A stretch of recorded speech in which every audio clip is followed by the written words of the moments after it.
Drake May's my number one quarterback, actually. Really? Okay. Yeah, I'm super high. I'm super high on Drake May. That's my fucking guy, Drake May. Hey, I like to hear it. Michael Penix, though, That's what he's I'm growing. He could be QB1. He really could be by the end of the season. I wouldn't disagree with anybody who said that. The Pac-12 is definitely interesting. That's why we saved them for the second podcast tonight. We're back. Oh, yes, sir. Fuckers. We are back.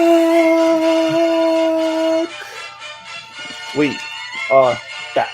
This is Chip and Puffy, the Saturday Showdown. We ain't got no intro. We do our own intro. We do it authentic. You already know, brothers. We're back. Pack fucking 12. Get on fucking board, people. This is the 8th conference preview. Other people, they've been doing their conference previews for like a week. We've been knocking ours out. For weeks. We've been knocking ours out in a week, giving you the same useful information, nuggets, anything you could use to help you make a valuable bet for the futures or in any games coming down the line, or just give you an overview of the team and how you should be thinking about them moving forward. So when you look at the Pac-12, you have a lot. I mean, legit, 4 teams could win this conference. Legit, 5, really 5. I don't want to discount any of them. And then you have some bad at the bottom, but for the most part, no, this is some decent teams. And they're going to produce some decent games. A lot of talent at rosters, a lot of talented quarterbacks in this conference. And let's not start with the most talented of them all. Apparently, the former Heisman Trophy winner, last year's Heisman Trophy winner, Caleb Williams, and the USC Trojans. Lincoln Riley's team boasters, a lot of returning players on the defense. The problem is Alex Grinch was retained, and a lot of people felt like he should be let go. They caused a lot of turnovers. They had a ton of turnover luck last year. They had a ridiculous amount of turnovers that they caused on defense. So you can expect some regression for certain in that area. The defense, they have their leading tackler back. They brought in a couple of transfers to help bolster the defense. The offense should hit the ground running. They have a 5-star receiver. They brought in some transfers. They brought in one guy particularly to help Caleb Williams out. The running game should be good. And that's where people think about Caleb Williams, but that's where you really have to bring your A game against the Trojans. If you can stop a Lincoln Riley's team from running the ball, then you have the master key for the rest of the game. Those yards they get running the game, grinding that clock down on you. And please remember this year, guys, in college football, the clock does not stop after a first down.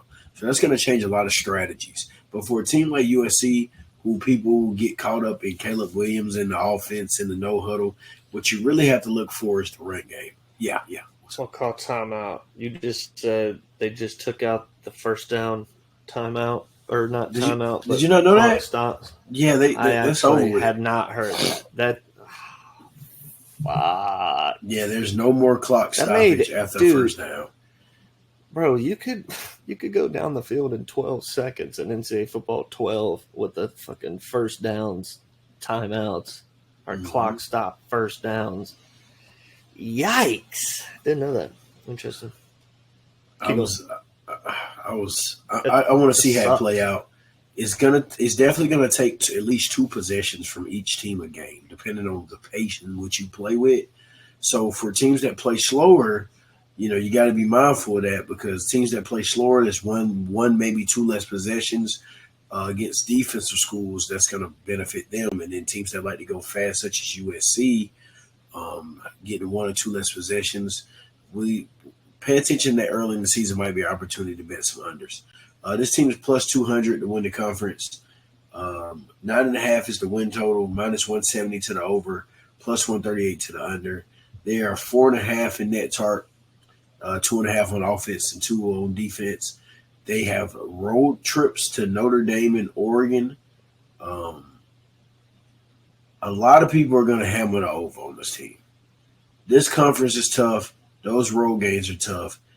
I still don't believe in this Trojan defense. I'm taking the under because I don't have this team winning the conference. What's the number for the wins? 9.5. I'm right at 9. Give me the over. Fuck it. Why not? Give me the over, dude. I like it. I like it. I love Caleb Williams. I think he's fucking fantastic quarterback. And the people that they've just added to his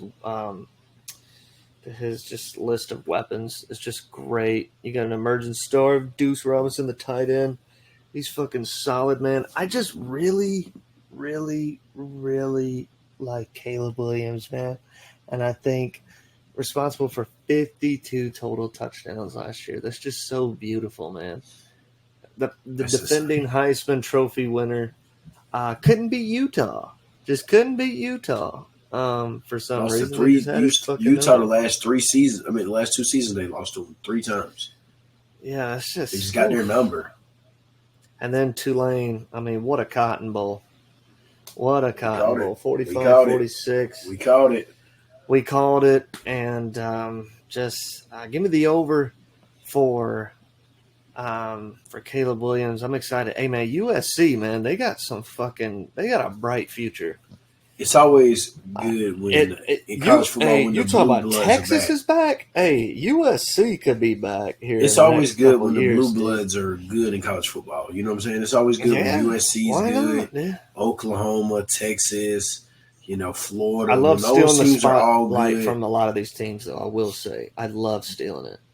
I love it too. I mean, it just makes for better football though when you can cut on the primetime game of these big name teams that are supposed to be good are actually living up to the billing.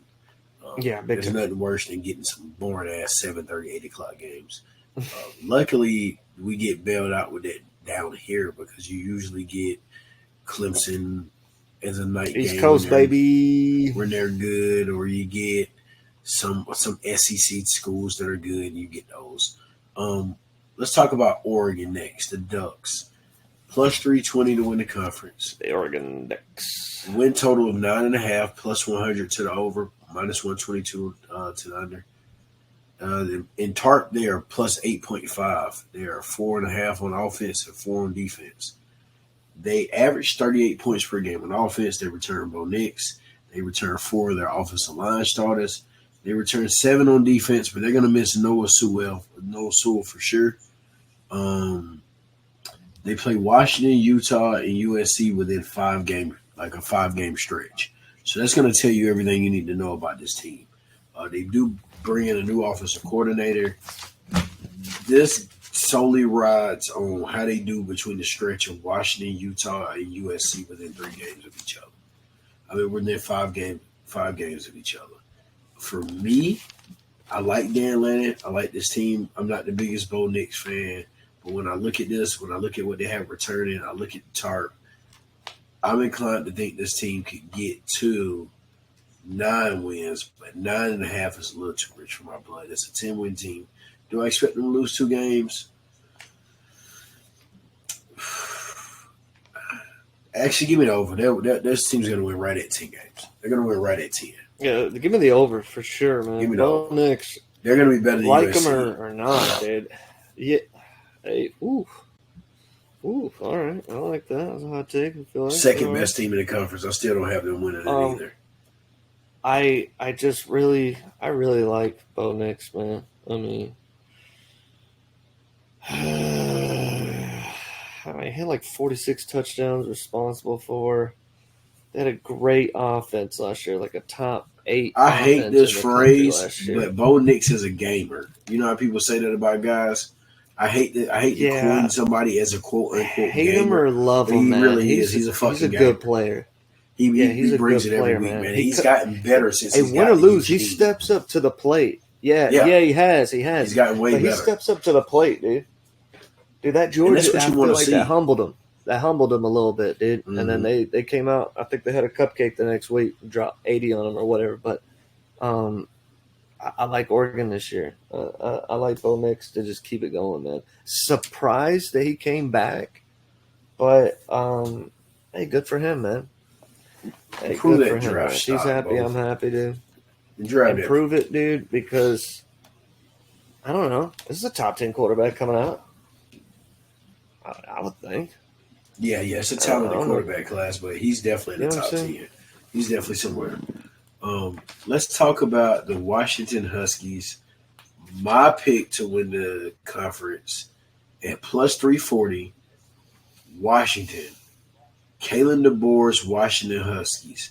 They are net 10.5 in TARP positive, 5.5 on offense, 5 on defense. The win total's 9.5. It's plus 116 for the over. It's minus 142 to the under. 39 points per game is what this team was averaging last year with Michael Penix Jr. at the helm. Transferred in for Indiana, turned them up a notch. Was a Heisman contender. Man, Michael Penix Jr. has a chance to put himself in the conversation with Drake May, with Caleb Williams for the number one quarterback off the board if he can keep this up. And with guys like Rome Aduzier, I think it's Aduzier and Jalen McMillan on the outside, and like Rome is like a legit first round pick. They could go back to averaging 35 plus points a game, even with the new rules being implemented. 3 new offensive line starters might hinder that. They have questions in the secondary. They return the top 4 guys and within the front 7, though. So if the secondary can get together, what you're going to need to beat USC, to beat the likes of Oregon, if you could get the secondary to take a step forward, I believe this offense can put up points. So anybody, I will be taking Michael Penix Jr., Kalen DeBoer, his Washington Huskies at plus 340 to win the Pac-12. Win the Pac-12, huh? I like it. I love it. Oh man, Penix, man, he's exciting. It's a player I'm gonna be watching. Fucking all rocket year arm, long, accurate, bro. Like 4,600 yards last year. Basically I think he threw more than Caleb Williams last year. Only had 31 touchdowns though, but just I like him, dude. I like their schedule. I like the team. This is the number 1 passing offense in the country last year. Number 2 total offense, 515 yards a game. That's crazy, dude. Defense was top 70, I think I've written down. Improve the defense. Protect Penix. This could be a great season for the Washington Huskies. Playoff bound? Question mark? Playoffs? Playoffs? Do they? So they get USC, Playoffs. they get Oregon. Do they get USC, Oregon, and Utah? They get all right. Here's a schedule breakdown. Week 1 Boise State at home, Tulsa at home, at Michigan State, California at home, at Arizona, Oregon at home, Arizona State at home, which they lost to last year. Then you go at Stanford, at USC, Utah at home, at Oregon State, and then Washington State. Fuck. Okay, they're gonna lose 2 games at the most, but one of those games they can't lose more than 2, because by the time they play Oregon State, that's gonna be the game they slip up and lose to. They're gonna lose to Oregon State at Oregon State. That's gonna be the game that fucking do me in. Or the Utah game. That's gonna be the fucking game that do me in. But I'm taking over. I'm still riding with my guys. Okay. Give me the over. We'll talk Let's about talk Oregon about- State here in a second. Let's talk about. Yeah, we're talking about right after this team. Let's talk about Cam Rising in the Utah Utes. Yes, he's back, baby. He's back, but he's injured. We don't know if he's back. playing. He's coming off that ACL injury. He still isn't practicing. Yeah. They returned 3 offensive linemen to help him out. Best defense in the country, probably by far last year. Maybe heading into this year. They do play at USC, at Washington, at Oregon. They play Baylor and they play Florida also in non-conference. They have a very tough schedule. 8.5 This is is the a very total. tough schedule. It's plus 110 to the over, minus 134 to the under. 7.5 is the win total also. I mean, 7.5 is their net tart number, plus 4 on offense, 3.5 on defense. I like this team. They lost Clark Phillips in the quarterback position, though. Their out of conference schedule plus their conference schedule is just too rich for my blood. They're losing. Those are 6 games they could potentially lose right there. They've had USC's number, but they could lose to Washington. They could lose to Oregon. You know what I'm saying? Oh yeah. Give me.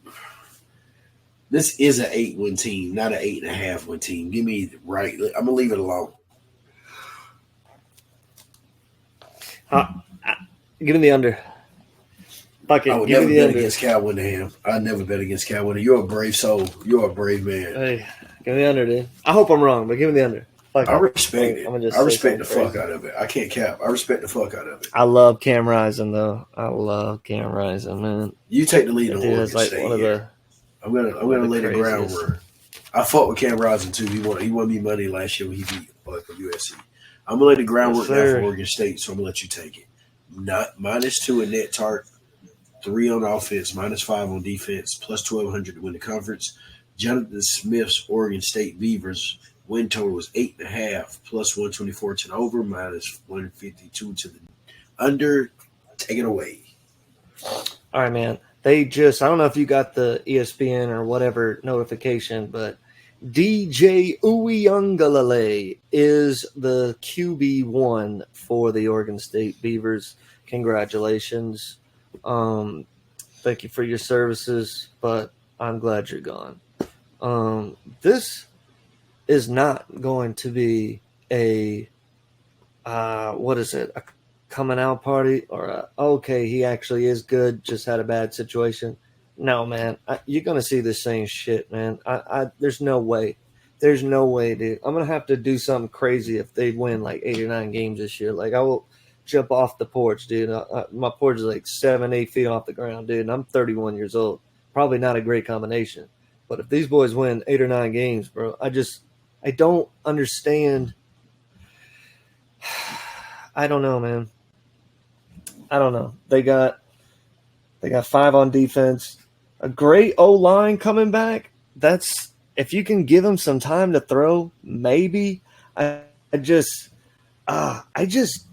don't believe in my guy, man. I don't believe in Big Cinco. I don't know. They had a great season last year. Beat Florida. Beat the fuck out of them Gators last year. Gators weren't much last year, but beat the fuck out of them Gators. If you're not careful, this team is just running the ball down your fucking throat. Yeah. So that's all they want to do, anyways. You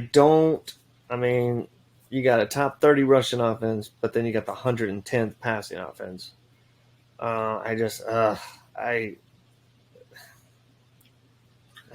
a secondary that lost 3 starters in the secondary, and that secondary was the bright spot of their defense because they lost their best linebacker. It's 8.5. This is a 7-win team. This is not an 8-win team. Give me the under. Give me the under. Give me the under, bro. Give me the under. Come on. Give me the under. Just take it. Here's the ticket. Take it to the window. There it is.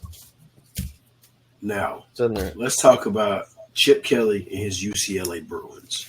Plus 1,400 to win the conference. Do you know this is the first year under Chip Kelly that there's no DTR taking snaps? Wow, right? That's how long DTR was there.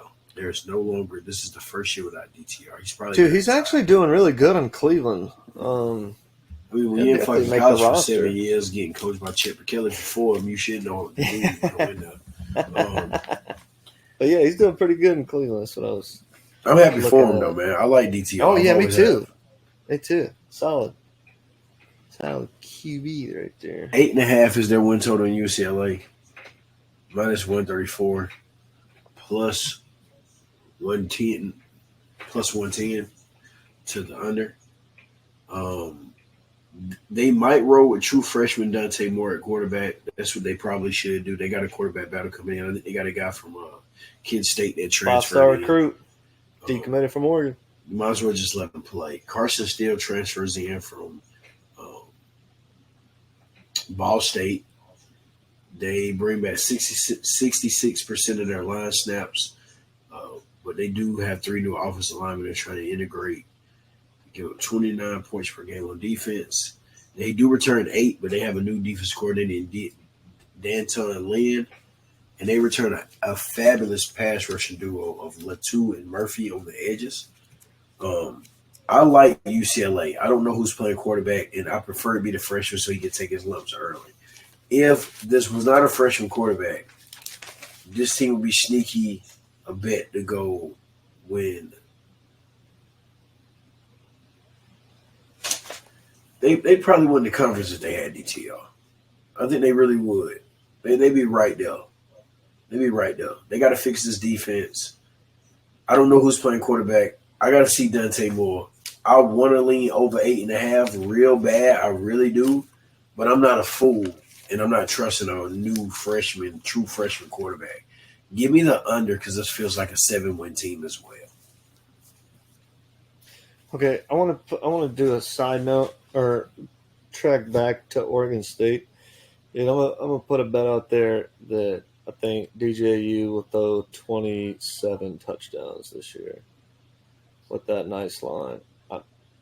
Give me the under still, but I think he actually might be able to throw some touchdowns with that offensive line. I was just looking at him some more, and I was like, man, I was just thinking about how he just didn't have the offensive line. Give me 2 seconds. Pass. Hold on, real quick. Give me 2 seconds. Go for it, brother. Go for you it. keep talking to the people. Hold on. Yeah, I mean, come on, man. If you're a Clemson fan, I mean, you really got to just fucking think about it, dude. Like, come on, man.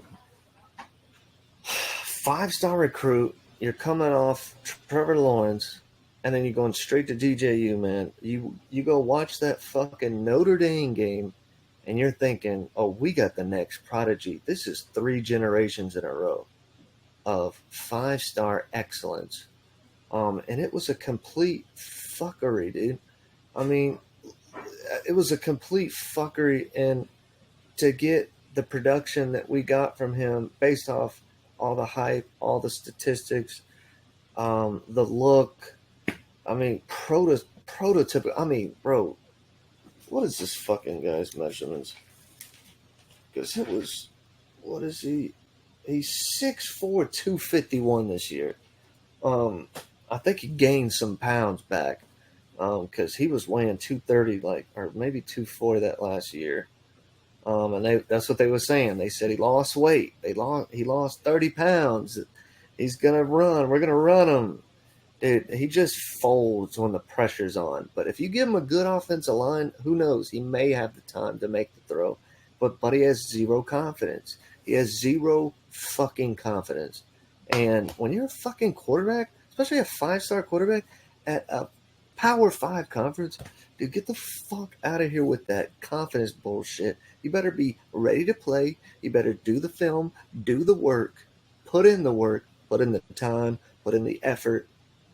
And if you know you're bad, dude, you just got to put more effort into it. And I just felt like it was a missed opportunity at Clemson. And we won the Cheez-It Bowl. With them. We beat South Carolina year 1. We definitely lost year 2 because of some of his idiotic decisions. But I think, if anything, the kid's got talent, man. He's a freak, man. He's a fucking freak. And he has zero confidence. Motherfucker, I got more confidence than DJ Uyunglele. And that's saying a lot, dude. Like, come on, man. Dude, I just hope he was surrounded. I hope he is surrounded right now with the right people, with the right life coaches, experienced coaches. I mean, I pray that he chose the right school. And I pray that he surrounded himself with the right people, because if not, Oregon State, they're going to be in for it. And it's just going to be like, what the fuck? And I'll be honest, man, I went to Oregon State's page, like I think their Instagram or Twitter, I can't remember. And when he announced Oregon State, I'm not going to lie, bro, that was the most random shit I've ever heard. Like the most random shit I've ever heard. But, I wish he went to Hawaii, man. You know, if you've listened to this podcast before, I talk a lot about Hawaii. I talk shit about Hawaii because I don't know why they're terrible. I don't know why they're terrible. And I mean, it just doesn't make no sense. And Hawaii, you better build a fucking football stadium or you're never going to get recruits ever in your fucking life. There's no way. But DJU, he chose Oregon State, and he chose him for a reason. He knows what he's doing. And in them situations, you have to pick, like, what is best for you. And I felt like he did that. And, you know, good for him. You know, good for him. Um, but I'm a Clemson fan, like, through and through, till I die, since I was born. Um, it's just, dude, just what a missed opportunity, dude. That's just all I'm. That's, and and I still to this day I still don't believe in him. I don't believe in him, man. I came back here and said 27 touchdowns.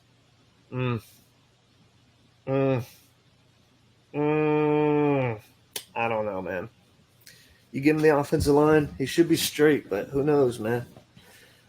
Who fucking knows? Who fucking knows? But Oregon State, give me the under, man. Give me the fucking under. All right, let's keep her rolling because I'm going to cover Washington State here.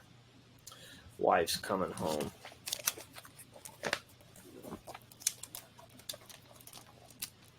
Let's see. All right, they got Cameron Ward coming back, quarterback, 6'2", 215-pound junior quarterback. This is the 79th ranked scoring offense of last season. They passed the ball well, top 45 in passing offense, top 100 in total offense, 360. Defense, total defense, 85th overall, not too bad. They bring over a decent wide receiver, DT Sheffield, to complement Cameron Ward. You got the running back coming back, Nakia Watson. You got 4 offensive linemen coming back. Defense, you got 5 starters coming back, and then you got everybody in special teams coming back. So, pretty huge. Washington State, I mean, they had a decent season last year. Went to the LA Bowl, the Jimmy Kimmel LA Bowl. They could not get the win against Fresno State, unfortunately. But we'll see what they can do. Honestly, I'll take the under on these guys. I'm not sure what that number is, but I know that it's going to be an uphill battle for this team. You go at Oregon, at Arizona State. You go at Cal. You go at Washington, at UCLA, at Colorado State. Decent away schedule, but we'll find out. All right. All right. Next, we got Arizona. Arizona, the Wildcats. All right. Jaden D. Laura is the returning quarterback at 6 foot, 205 pounds. He rocks the Tua Tagovailoa face mask. This guy's got basically every skill position coming back. Every skill player, they're back. You got 2 offensive linemen coming back for him, so that could be a question mark if they're going to be able to protect him, because this was the number 6th ranked passing offense last year. Number 6. So that's fucking huge, and you want to be able to protect this guy because D. Laura he's a talent. He's a talent. We're not going to say top 10, but we're going to say he's a decent talent. Looking at their schedule, they go at Mississippi State week 2. You go at Stanford, at USC. That's pretty tough. Then you go at Utah, at UCLA. Both of those games at home. At Colorado, Coach Prime. We'll see how they do. I feel like this team could potentially win 5 to 6 games. Not sure what the over-under is, but Give me like 6 to 7 wins for the Arizona Wildcats. All right, next I'm going to go the California Golden Bears. Tell you a quick story. My father and my grandfather, they went to a lot of Clemson Bowl games back in the day and witnessed a lot of Clemson L's in the bowl game and bowl games. And we lost to California.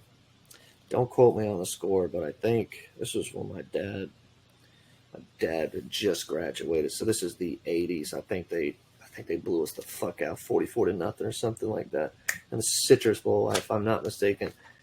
You can look that up. That's probably wrong, but we did play them in the 80s and they fucked us up. Or maybe late 80s, early 90s. Who knows? They bring Sam Jackson the fifth from TCU in.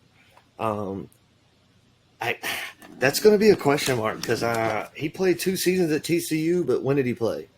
You had Max Duggins in last year, and then the Chandler, fuck, his last name is slipping me off the top of my head, but he will get his shot, Pac-12 debut.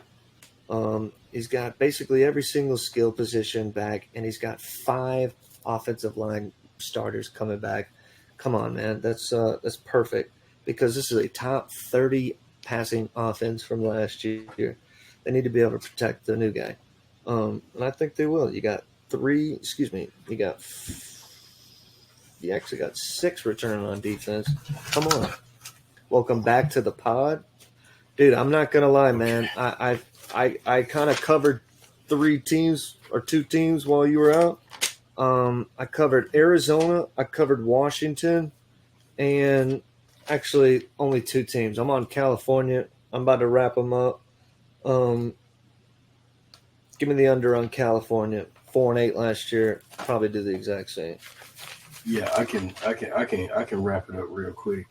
Washington State, I'm taking the under. Cal, I'm taking the under. Arizona. I love that quarterback. I don't know. I'm taking the over. I said 5, 6, 7 wins. I'll take the over. I like they did give up 200 rush yards per game. All right. Baby's waking up, so I'm powering through this. No, you're good. I think we got like 3 teams left. Okay. About to come home any second. And only one of them interesting. Arizona State has a new head coach.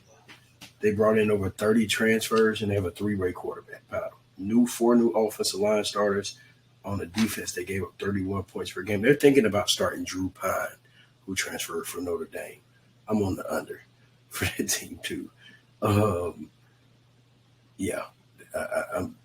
Even though they bring back 77% of the guys who played online, so they had to shuffle last year, I'm on the under when it comes to Arizona State. Did you freeze? Oh, he froze. That sucks. What the fuck? I'll finish up. Since he froze and I had to step away, I'll finish up. Stanford, Colorado's next. Deion Prime. We're talking about Deion Sanders here.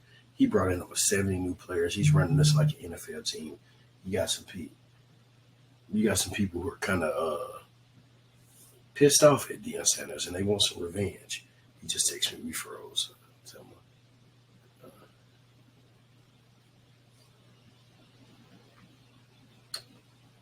Oh, damn, he just kicked him completely. That's so fucked up. He brought in Sean Lewis as the offensive coordinator. Comes in from Kent State. They're going to go super fast. They're going to run a fast pace. Shadur Sanders comes in, his son, to run the offense. He brought Travis Hunter along with him. -4 in net tarp, and it's all on offense. But that's probably a positive because they lost a lot of guys that weren't good. 3.5. I just can't see it. They have a tough schedule, and teams are going to be out there running the score up against them. And then Stanford, win total is 2.5. Troy Taylor has his work cut out for him. Plus 25,000 to win the conference. 6 starters returned. They gave up 36 points per game on defense and 224 rushing yards per game. New quarterback, new offensive line, top 2 targets gone. No, the win total is 2.5. But they're -9.5 in tarp and -7.5 on offense. They're -7 on offense, -2.5 on defense. I'm taking the under. with Stanford. So, like we said in the beginning, Pac-12, a lot of good, a lot of bad, a lot of technical difficulties with this podcast. I'm sorry. This is Puffy. That's for Chip. This is the Saturday Showdown. We love y'all. Like, review, subscribe, share, and we'll be back tomorrow with the final two conferences. Peace.